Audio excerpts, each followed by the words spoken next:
جب مسلمانوں کے دارل خلافہ یعنی مسلم دور حکومت کی راجدھانی بغداد میں ہر دوسرے دن کسی نہ کسی دینی مسئلے پر مناظرے ہونے لگے، یعنی ڈیبیٹ ہونے لگی۔ جلد ہی وہ وقت بھی آ گیا جب ایک ساتھ ایک ہی دن بغداد کے 4 الگ الگ چوراہوں پر الگ الگ مناظرے ہو رہے تھے۔ پہلا مناظرہ اس بات پر تھا کہ ایک وقت میں سوئی کی نوک پر کتنے فرشتے بیٹھ سکتے ہیں۔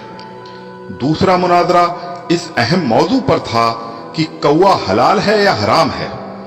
تیسرے مناظرے میں یہ تکرار چل رہی تھی کہ مسواک کا شرعی سائز کتنا ہونا چاہیے۔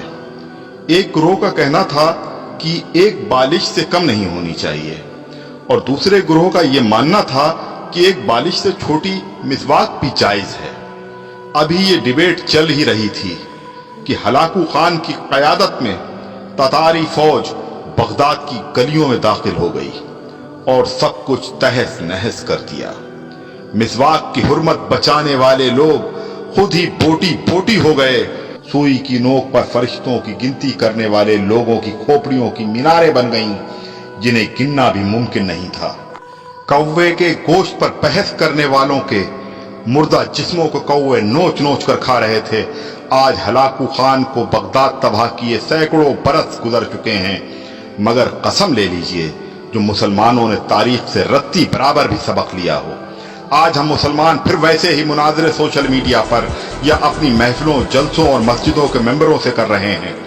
داڑھی کی لمبائی کتنی ہونی چاہیے، یا پھر پائجامے کی لمبائی ٹخنوں سے کتنا اوپر کتنا نیچے شرعی اعتبار سے ہونی چاہیے۔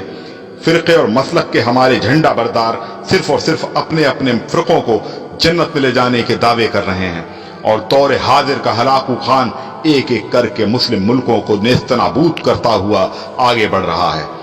افغانستان، لیبیا، عراق کے بعد سیریائی بچوں کی کٹی پھٹی لاشوں کی گنتی کرنے والا کوئی نہیں ہے۔ بے گناہوں کی کھوپڑیوں کے مینار پھر بنائے جا رہے ہیں۔ آدم کی نسل کے نوجوانوں، بوڑھے، بزرگوں کی لاشوں کو کوے نوچ نوچ کر کھا رہے ہیں، اور ہوا کی بیٹیاں اپنی عصمت بچانے کے لیے امت کی چادر کا کونا تلاش کر رہی ہیں۔ جی ہاں، اور ہم خاموشی سے اپنی باری آنے کا انتظار کر رہے ہیں۔